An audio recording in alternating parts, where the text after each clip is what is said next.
여러분 반갑습니다. 잠언 말씀 묵상 시간입니다. 우리가 지혜로운 말과 행동을 통해 하나님께 영광 돌릴 수 있기를 간절히 소망합니다. 저는 어제 언어와 재물 사용에 대해서 말씀을 드렸습니다. 지혜로운 언어는 생명과 또 사랑을 창출해냅니다. 하지만 지혜롭지 못하고 미련한 언어는 상처와 죽음을 만들어낸다 하는 것을 말씀을 드렸습니다. 그래서 우리 삶 속에서 성령의 기름 부음 받는 이 언어 생활, 이것이 매우 중요하고 이런 지혜로운 언어를 통해서 우리 자신은 물론 우리의 이웃들과 또 우리의 공동체와 사회를 사랑과 생명으로 살려낼 수 있다 하는 것을 말씀을 드렸습니다. 또한 여러분, 재물 사용에 대해서도 말씀을 드렸습니다. 특별히 이 게으름의 문제, 이스라엘 사회에서 구조적으로 가난한 자들이 있습니다. 여러분, 여기에 대해서는 하나님께서 긍휼의 대상으로 보지 그들을 악하다고 얘기하지 않습니다. 예를 들어서 고아와 객 또는 과부 또는 이제 레위인들, 이 사람들은 공통적으로 땅이 없습니다. 그렇기 때문에 구조적으로 그 사람들은 사회적으로 빈자입니다. 이 사람들에는 사회의 어떤 복지 혜택을 받아야 할 대상이지 그들을 악하다고 말할 수 없습니다. 근데 잠언에서 이 게으름을 악으로 봅니다. 어떤 경우이냐면 여러분, 이스라엘 사회는 오늘날 우리 사회와 달리 12지파 모든 가족들에게 땅이 분배가 됩니다. 그리고 그 땅은 대대로 그 가문, 지파의 전수가 됩니다. 그렇기 때문에 내가 조금만 더 열심히 일을 하고 또 조금만 더 노력을 한다면 그 땅으로부터 열매를 얻을 수 있습니다. 그런데 만약에 가을에 열매를 얻지 못한다면 땅이 있음에도 불구하고 노력하고 수고하지 않았기 때문에 그 수고하지 않고 나중에 그 열매를 맺지 못하는 이 부분에 대해서 미련하고 악하다라고 이야기를 하는 것입니다. 이런 차원에서 그리스도인들은 이 물질을 불의한 방법으로 축적하는 것, 이것은 잘못된 것이지만 정당하게 그 물질을 노동의 대가를 통해서 정당한 방법으로 획득하는 것, 그것 자체는 문제가 되지 않는다 하는 것을 말씀을 드렸습니다. 그래서 어제는 지금 이 부와 재물 그리고 언어 사용에 대해서 좀 원론적으로 말씀을 드렸는데 사실 이 10장 전체가 이 두 가지 주제를 이야기합니다. 언어 생활과 또 재물 사용인데 오늘은 좀 더 깊이 있게 그 언어의 사용의 어떤 특징들 그리고 그 결과들 또한 이 부를 어떻게 우리가 관리하고 어떤 태도를 가지고 살아가야 할지를 조금 더 깊이 살펴보도록 하겠습니다. 오늘 말씀 잠언 10장 18절에서 32절 말씀인데 여러분, 이 잠언 말씀이 굉장히 치밀하게 구조화되어 있습니다. 저는 이전에 이 잠언이 특별히 이 10장부터 30장까지는 단편화된 격언으로서 어떤 구조가 없다라고 생각을 했습니다. 그러나 좀 면밀히 따져보면 구조를 가지고 있습니다. 예를 들어서 잠언 10장 1절에 17절까지는 언어와 재물에 대해서 전반부 한번 얘기를 하는 것이고 18절에 32절 그것을 반복해서 한번 더 얘기합니다. 그런데 그 중에서도 또 구조가 있습니다. 지금 18절에서 21절까지는 미련한 자와 또는 의인의 말의 대조에 대해서 얘기를 합니다. 근데 그것이 31절에서 32절에 한 번 더 의인의 말과 악인의 말이 한 번 더 반복됨으로써 앞과 뒤가 대꾸가 됩니다. 그리고 그 다음에 22절에 보면 하나님께서 복을 주시는 사람은 부하게 된다고 하는데 그것은 26절에 게으름의 문제와 연결되어 있습니다. 또한 그 다음에 23절부터 25절까지가 악인과 의인의 특징에 대해서 얘기하는데 또한 27절부터 30절까지 악인과 의인이 처할 마지막 최후가 무엇인지 또 그것이 대꾸가 되어 있습니다. 이처럼 아주 반복적으로 앞과 뒤를 짝을 이루면서 잠언이 치밀하게 구성화되어 있다 하는 것을 알 수 있습니다. 우선 18절에서 21절을 보면 미움을 감추는 자는 거짓된 입술을 가진 자요 중상하는 자는 미련한 자니이다. 말이 많으면 허물을 면하기 어려우나 그 입술을 제어하는 자는 지혜가 있느니라. 의인의 혀는 수능과 같거니와 악인의 마음은 가치가 적으니라. 의인의 입술은 여러 사람을 교육하나 미련한 자는 지식이 없어 죽느니라. 다시 한번 언어에 대한 주제를 가지고 이야기합니다. 자, 그런데 이 언어에 있어서 그릇된 언어 습관에 4가지 특징이 있습니다. 첫 번째는 거짓말을 합니다. 미움을 감추는 자는 거짓된 입술을 가진 자다 하는 것은 이 마음에 어떤 미움을 가지고 있는데 그것을 포장하고 겉으로는 미움을 드러내지 않는 그 거짓을 말하는 것, 이것이 하나의 어떤 나쁜 아주 그릇된 언어 습관의 첫 번째 특징이다 하는 것입니다. 여러분, 우리의 말에 있어서 굉장히 악하고 잘못된 언어 습관이 있는데 그것은 위선입니다. 내 마음과 또 나의 말이 어떤 일원화되어 있지 않고 속마음과 그리고 지금 하고 있는 말이 이중적으로 속에서는 상대방을 미워하는데 겉으로는 감언이설로 당신은 내가 미워하지 않는다 하면서 그렇게 이제 위선과 가식을 가지고 행하는 것. 여러분, 이것은 굉장히 잘못됐다고 얘기를 합니다. 물론 우리가 뭐 마음에 미워한다고 해서 아주 미워하는 말을 쏟아내면서 폭언을 하는 것, 이것도 사실 잘못된 것이지만 정말 중요한 것은 뭐냐면 내 마음으로부터 그 미움을 갖지 않는 것이 중요하겠지요. 그래서 우리 마음에 미움을 품지 않고 내 말 역시도 사랑과 긍휼의 언어가 되어야 하는데 우리의 마음은 고쳐지지 않고 우리의 말만 위선과 가식으로 가득 차서 정말 이중인격적인 삶을 살아가는 것, 이것은 나쁜 언어 습관이다 하는 것을 이야기합니다. 두 번째는 중상모략하는 것입니다. 중상하는 자는 미련한 자인이라. 여러분, 중상한다는 말은 아주 터무니없는 그런 말로 다른 사람을 헐뜯고 그리고 그 명예를 실추시키는 것, 이것을 중상한다라고 얘기를 합니다. 그러니까 전혀 사실이 아닌 것을 마치 진짜인 것처럼 얘기해서 그 사람에게 손해를 끼치고 그 사람의 명예를 땅에 떨어뜨리는 것, 이것을 중상이라고 합니다. 중상모략의 문제점은 무엇이냐면 악한 의도에 있습니다. 이것을 그냥 실수로 내뱉는 것이 아니라 그 어떤 한 사람을 그 인격과 그의 인생을 죽이기 위해서 말을 만들어내는 것입니다. 이것은 굉장히 잘못된 언어 습관입니다. 세 번째는 허언입니다. 19절 보면 말이 많으면 허물을 면하기 어려우나, 아주 그릇되고 나쁜 언어 습관은 뭐냐면 말을 많이 하는 겁니다. 근데 이것은 어떤 말을, 중요한 말들을 많이 한다, 이거 아닙니다. 여러분, 말을 많이 할 필요도 있습니다. 때로는 중요하고 또 반드시 가치 있는 말은 참지 말고 어떤 정말 용기 있게 말을 해야 할 때가 있습니다. 그런데 그것이 아니라 이것은 말이 많다고 하는 것은 허언입니다. 책임지지 못할 말들, 또 자기가 그 말에 대해서 어떤 사실도 또 어떤 그 일에 대해서 자기가 책임도 지지 못하는 그런 말들, 이것이 바로 허언이며 말 많은 거다라고 말할 수 있습니다. 또한 그 입술을 제어하는 자는 지혜가 있다 하는데, 이거 역시도 역으로 말하면 그릇된 언어 습관은 절제되지 못한 말입니다. 그래서 말을 밖으로 하는 말 자체가 그것이 조금도 통제되지 못하고 컨트롤되지 못하는 것. 어제 말씀으로 한다면 다른 사람에게 깊이 상처를 주고 아픔을 주는 그런 언어 폭력들, 이런 것들이라 말할 수 있습니다. 이런 그릇된 언어 습관들, 거짓말과 중상모략과 그리고 허언과 절제되지 못한 이 언어들, 이것은 여러분 이제 죄를 만들어내고 또한 그 결과로 그 문화가 죽음의 문화와 또 파멸의 문화를 만들어냅니다.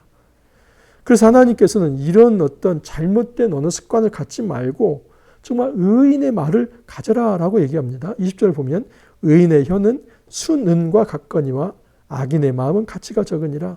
평행법이죠. 한마디로 말하면 의인의 혀, 의인의 지혜로운 말은 아주 가치가 있다. 순은, 그 당시에 어떤 순전한 은 얼마나 가치 있습니까? 그 말 한마디가 굉장히 가치가 있다라고 얘기합니다.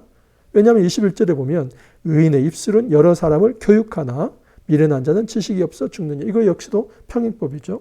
이 평행법을 한마디의 메시지로 한다면 의인의 말, 다시 말해서 지혜로운 말은 사람을 교육시켜서 그 사람을 생명으로 이끈다 하는 것입니다.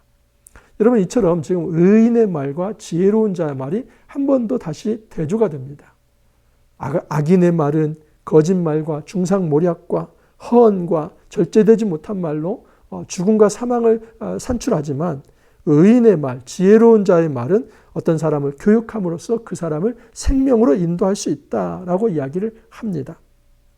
여러분, 그 사람들에게 하나님께서 복을 주십니다. 22절 보면 여호와께서 주시는 복은 사람을 부하게 하고 근심을 겸하여 주지 아니하시느니라.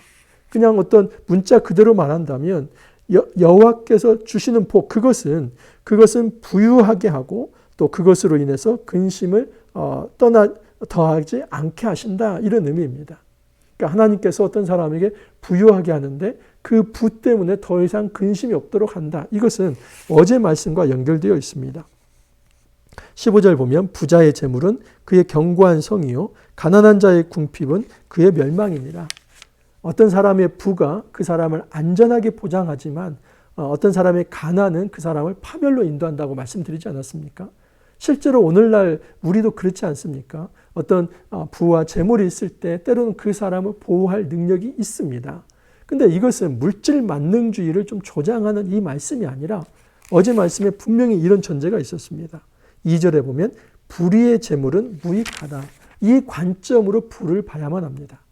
하나님께서 복 주시는 자는 불의한 목적으로 또 불의한 방법으로 이렇게 축적된 그 불의한 재물, 그것이 하나님의 축복이 아니라는 겁니다. 대전제는 뭐냐면 하나님께서 그 공정하고 또 하나님께서 당당하게 정직하게 땀 흘리고 또 수고의 대가를 치러서 거기에서 얻어진 재물에 대해서 그것은 하나님의 복으로 알라 하는 것입니다. 그리고 거기에는 어떤 근심이 없다 하는 것은 그 부로 인해서 너희가 아주 생명의 풍성함을 누릴 수 있게 하겠다 하는 것입니다.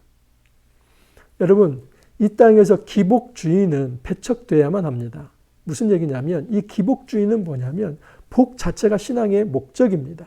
그래서 그 축복을 받아 누리는 것이 신앙의 절대 목적이 되어서 하나님을 수단화합니다. 이런 기복주의는 배척이 되어야만 합니다. 하지만 어떤 말은 맞냐면 하나님께서 때로는 그 사람의 정당한 수고에 하나님께서 은혜를 베푸셔서 그 사람에게 어떠한 부분에 대해서 살아갈 어떤 삶의 터전과 또 부와 때로는 명예와 그 어떤 것들을 하나님께서 채워주신다. 이거 역시도 하나님의 은혜다. 이것도 받아들일 수 있어야만 합니다.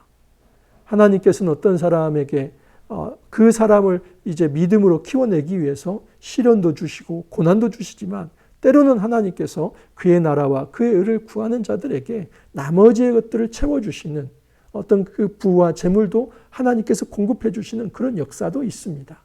그렇기 때문에 여러분, 우리에게 있는 모든 것이 하늘로부터 왔다는 신앙 고백이 있어야만 합니다. 나에게 주신 생명, 나에게 주신 소유, 나에게 주신 돈, 재물, 명예, 권력, 가족, 어떤 인간관계들, 어떤 사회적 자본들, 모든 것들이 하늘로부터 하나님이 주신 은혜다 하는 이 감격이 우리 안에 있어야만 합니다. 이것이 하나님의 복에 대한 바른 태도입니다. 우리가 기복주의에 빠져서 그 축복받기 위해서 하나님을 이 축복을 위한 수단으로 수단화하고 도구화하는 것, 이것은 매우 배격해야 할 일이지만 우리가 하나님 앞에 경건하게 살아갈 때 우리의 모든 것들을 하나하나 챙겨주신다. 그 하나님의 은혜를 누리면서 자족과 감사 영성으로 살아간다 하는 것은 매우 중요한 믿음의 태도다 하는 것을 알 수 있습니다. 그래서 26절에 이렇게 얘기합니다. 게으른 자는 그 부리는 사람에게 마치 이의 식초 같고 눈의 연기 같으니라. 이런 평행법에 의하게 본다면 게으른 자는 그 부리는 사람에게 뭐뭇과 같다 이 말입니다. 근데 이 직유법을 통하는데 마치 이의 식초 같다고 얘기합니다. 여러분 짐승은 이빨이라고 하고 사람은 이라고 하지 않습니까? 근데 쉽게 말을 하면 이의 식초 같다고 하는데 이 식초가 아주 그냥 우리가 식용으로 먹을 수 있는 그런 식초가 아니라 도저히 먹을 수 없는 입에 댈 수도 없는 쉽게 말하면 염산과 같은 그런 것을 얘기합니다.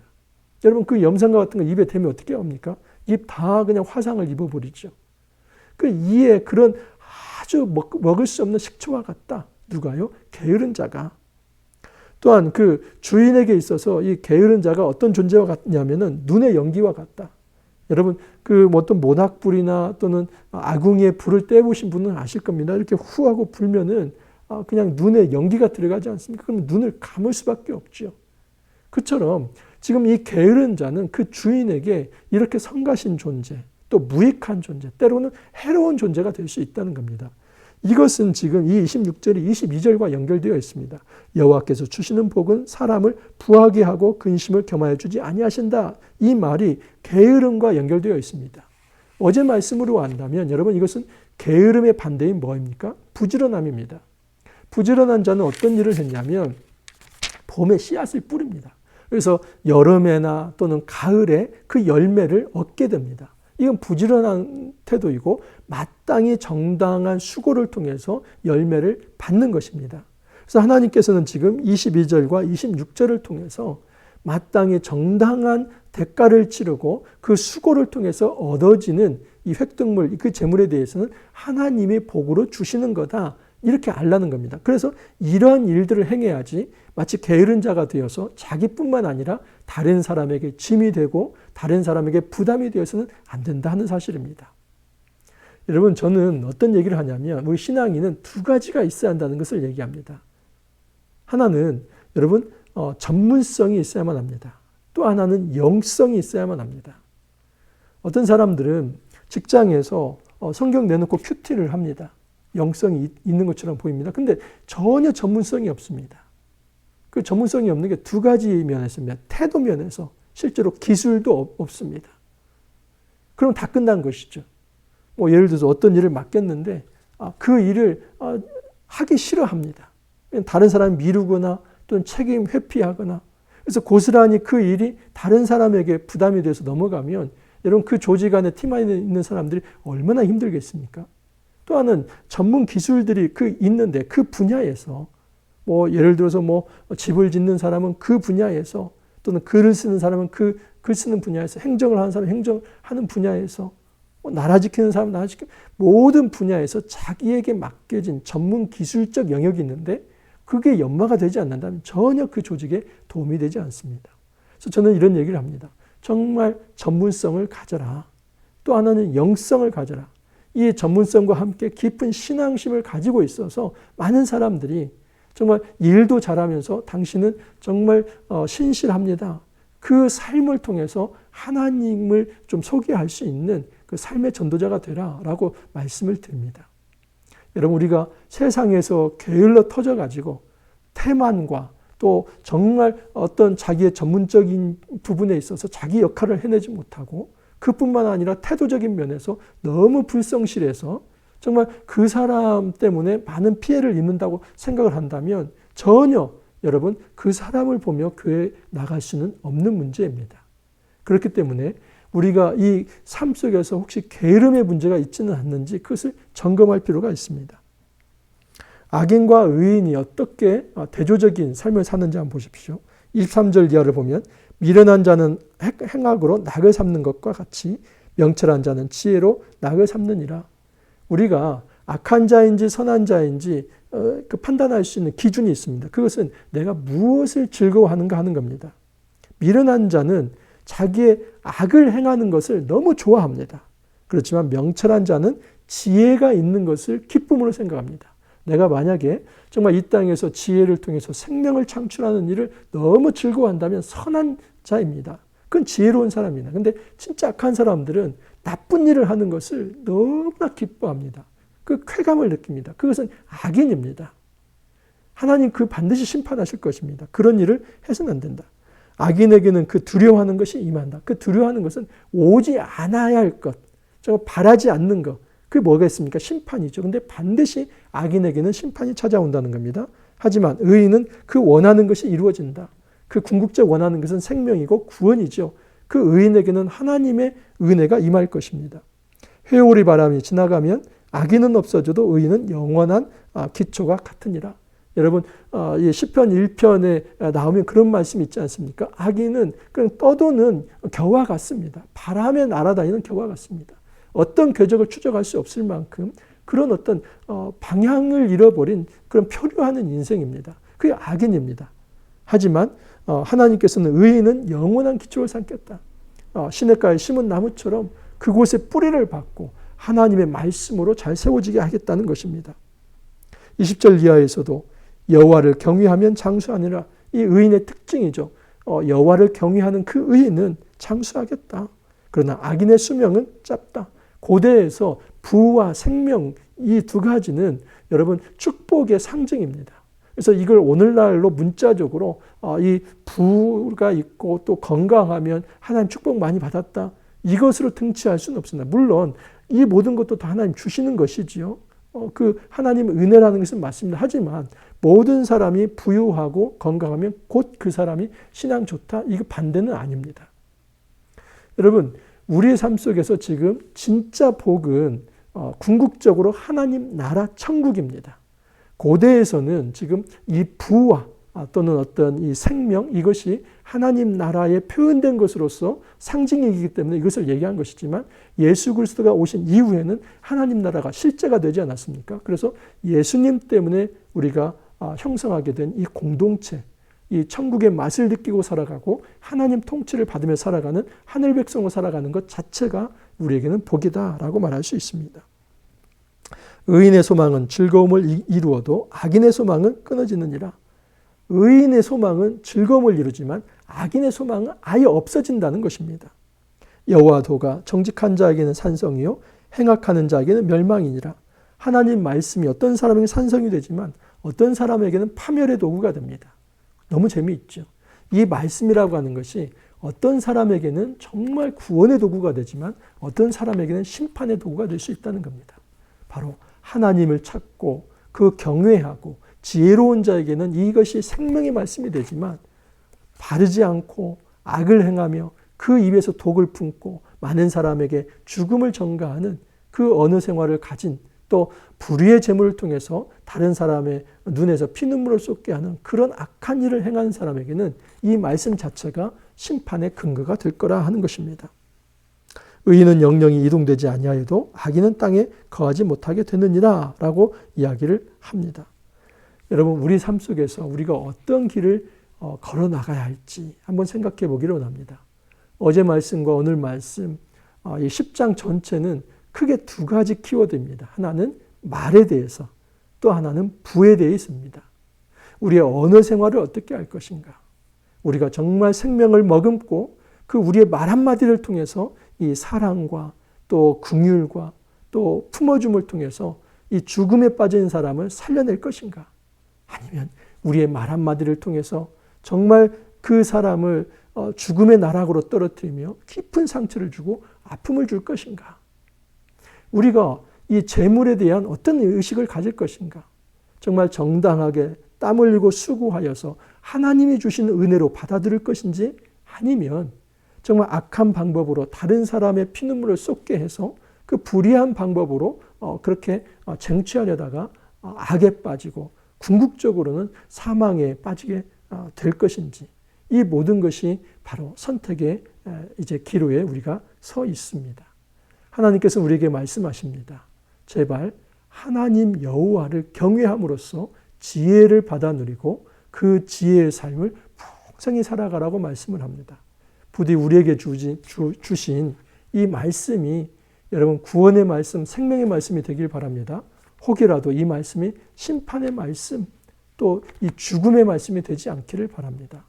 오늘 하루 또 오늘 석가탄신일입니다. 또 가족들과 함께 이제 좀 평안하고 또 즐거운 시간도 가질 텐데 우리의 삶 속에서 우리에게 주신 이 은혜, 이 말을 통해서 또 우리의 어떤 이 물질을 통해서 어떻게 하나님께 영광 돌릴 수 있을지 또 묵상하는 그런 한 하루 되기를 간절히 소망합니다. 같이 한번 기도합니다. 주님 감사합니다. 잠언 묵상을 해가면서 우리의 언어 습관을 성찰해 봅니다. 내 입에서 정말 생명이 나오는지 아니면 죽음의 독이 나오는지 성찰해 봅니다. 또한 우리에게 주신 이 물질에 대한 태도를 보게 됩니다. 정말 게을른지 아니면 근면하고 정직하고 정당한 방식으로 또 하나님께서 주신 이 물질들을 받아 누리는지를 보게 됩니다. 나만을 위해서 그 물질을 활용하다가 타인에게 아픔을 주는지 아니면 이 물질을 나누면서 정말 하나님 나라의 그 생명과 평화를 심는 그 거룩한 삶을 살아가는지 돌아보게 됩니다. 우리의 삶 속에서 우리의 말과 또 우리의 부에 정말 성령의 기름 부음을 허락하여 주셔서 하나님의 쓰시기에 좋은 도구들이 되어서 우리가 이 땅에서 지혜로운 삶 살아갈 수 있도록 축복하여 주옵소서. 주님 감사하옵고 예수님 이름으로 기도하옵나이다. 아멘. 여러분 오늘 복된 또 휴일인데 즐거운 한 날 되시고 그리고 5월 가정의 달입니다. 가정이 복되고 평안하기를 간절히 소망합니다. 내일 또 찾아뵙도록 하겠습니다. 감사합니다.